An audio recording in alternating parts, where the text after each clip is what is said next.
Hello everyone, आज हम बात करने वाले हैं लूप डायूरेटिक्स की। ठीक है, तो देखिए लूप डायूरेटिक दो टाइप की होती हैं, एक सल्फोनामाइड्स होती हैं और दूसरी नॉन सल्फोनामाइड्स होती हैं। ठीक है, तो सल्फोनामाइड्स में देखिए फ्यूरोसामाइड, ब्यूमेटाडाइड और टॉर्सिमाइड है और मैकेनिज्म ऑफ एक्शन दोनों का सेम होता है। तो देखिए सबसे पहले हम बात करते हैं इसके मैकेनिज्म की। तो देखिए सल्फोनामाइड लूप डायूरेटिक्स इनहिबिट को ट्रांसपोर्ट सिस्टम, ठीक है, सोडियम पोटेशियम टू क्लोराइड। तो ये देखिए ये हमारा ascending limb of loop of Henley है और यहाँ पे देखिए हमने एक सेल बना रखा है। ठीक है, इस सेल में देखिए यहाँ से सोडियम एब्जॉर्ब होता है, पोटेशियम एब्जॉर्ब होता है और टू क्लोराइड एब्जॉर्ब होता है और ये चैनल होता है। ठीक है, इसी वजह से इसको बोलते हैं sodium potassium two chloride transporter. तो इससे एब्जॉर्ब होता है। और एक चीज़ और हम शुरू से बात करते चलें तो देखिए जो हमारा नेफ्रॉन होता है, इस नेफ्रॉन में देखिए ये यहाँ से लेके यहाँ तक का जो हिस्सा होता है ये फ्रीली वाटर परमिएबल होता है। इस वजह से यहाँ पे जो यूरिन की कंसंट्रेशन होती है वो कम होती है और इधर एब्जॉर्ब होते रहता है वाटर। इस वजह से यहाँ पे आके यूरिन की कंसंट्रेशन सबसे ज़्यादा हो जाती है, अबाउट 200 मिली ऑस्मोल पर लीटर। फिर उसके बाद ये वाला हिस्सा जो होता है ये वाटर के लिए फुल्ली इम्परमिएबल होता है। ठीक है, इम्परमिएबल होने की वजह से यहाँ से सिर्फ सॉल्यूट एब्जॉर्ब होते हैं और जब सॉल्यूट एब्जॉर्ब होते हैं तो यूरिन जितना यहाँ से इधर जाता है उतना ही ज़्यादा डाइल्यूट होते रहता है, क्योंकि वाटर एब्जॉर्ब नहीं होता है, सिर्फ सॉल्यूट एब्जॉर्ब होता है। और उसके बाद फिर ये वाला हिस्सा जो होता है, ये लास्ट पार्ट, ये वाटर परमिएबल तो होता है लेकिन ये एडीएच के प्रेजेंस में वाटर परमिएबल होता है। ठीक है, तो एडीएच जब रहेगा तब वाटर परमिएबल होगा और ये फ्रीली वाटर परमिएबल होता है। इस वजह से यहाँ पे भी यूरिन का कंसंट्रेशन देखने को मिलता है इस वाले हिस्से में, इस वाले हिस्से में देखने को मिलेगा, लेकिन इसमें यूरिन का डायलेशन देखने को मिलता है। तो वही चीज़ यहाँ पे है, देखिए ascending limb of loop of Henle में ये sodium potassium two chloride transporter present होता है और ये ऐसा काम करता है। लेकिन ये जो हमारे फ्यूरोसामाइड, ब्यूमेटाडाइड और टॉर्सिमाइड है ना, ये इसी को ट्रांसपोर्टर जो ये है सोडियम पोटेशियम टू क्लोराइड, इसको इनहिबिट कर देती हैं। और जब इसको इनहिबिट करेंगे तो देखिए क्या होगा। तो देखिए इनहिबिट को transport system sodium potassium two chloride of thick ascending limb of loop of Henle, और जिसकी वजह से क्या होगा, एबॉलिश हाइपरटोनिसिटी ऑफ मेडुला।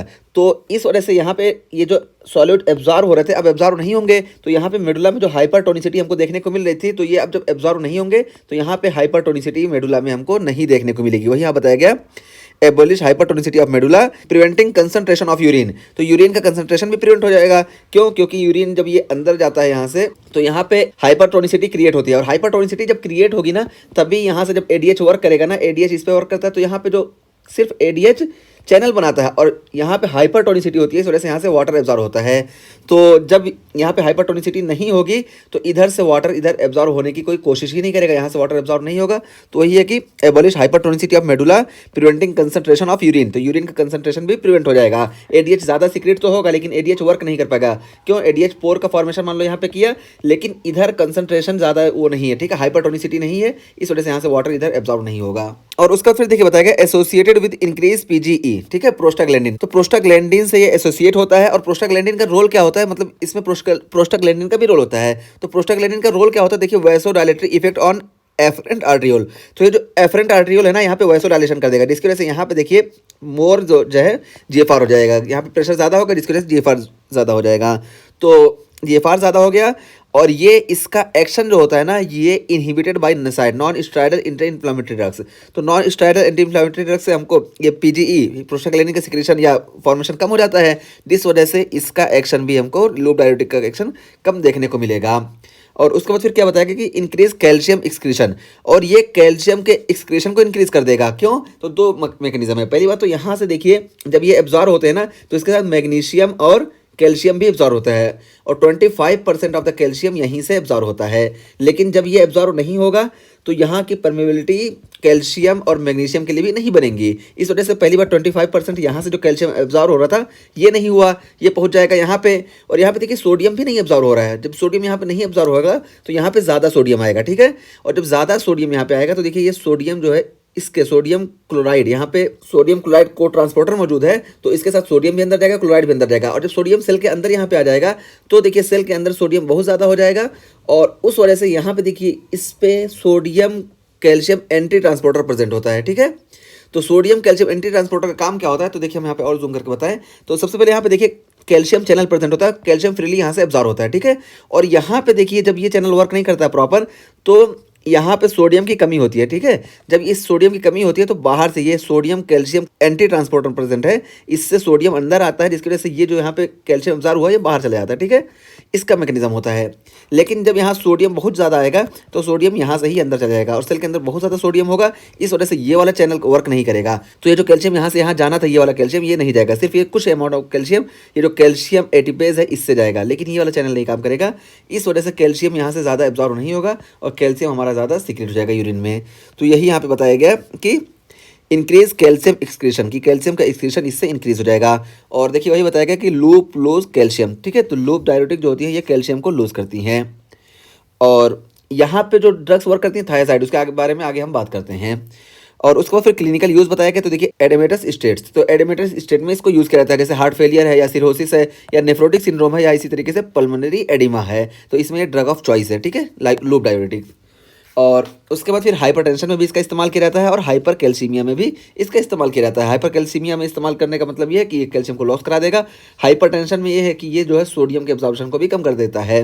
और उसके बाद फिर एडवर्स इफेक्ट की बात करें तो देखिए ऑटोटॉक्सिसिटी, ठीक है, ऑटोटॉक्सिसिटी कॉज कराता है, हाइपोकैलेमिया कॉज कराता है, हाइपोमैग्नीशियमिया, डिहाइड्रेशन, एलर्जी और मेटाबॉलिक एल्कलोसिस और नेफ्राइटिस और गॉट। तो ये कैसे, तो देखिए ऑटोटॉक्सिसिटी ये कराएगा ही, हाइपोकैलेमिया इसलिए कराता है कि जब यहाँ से सोडियम एब्जॉर्ब नहीं होता है ना, देखिए सोडियम यहाँ से एब्जॉर्ब नहीं हुआ तो ज़्यादा सोडियम यहाँ आएगा और यहाँ पे देखिए ये प्रिंसिपल सेल होते हैं कलेक्टिंग डक्ट में, और ये प्रिंसिपल सेल यहाँ से ज़्यादा सोडियम को एब्जॉर्ब करेंगे और यहाँ पे sodium potassium anti transporter present होते हैं। जब ज़्यादा सोडियम यहाँ से एब्जॉर्ब होगा तो ज़्यादा पोटेशियम लॉस होगा, इसी वजह से हाइपोकैलेमिया हमको देखने को मिलेगा। और हाइपोमैग्नीशियमिया की हम बात किए कि यहाँ से मैग्नीशियम एब्जॉर्ब होता है, वो नहीं एब्जॉर्ब होगा, इस वजह से हाइपोमैग्नीशियमिया देखने को मिलेगा।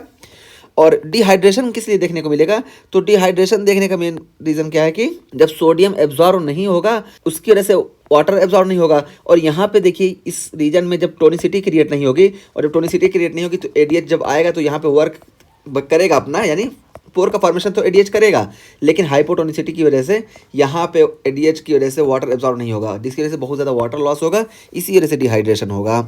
और एलर्जी भी देखने को मिलती है, सल्फा एलर्जी, क्योंकि सल्फोनामाइड्स हैं।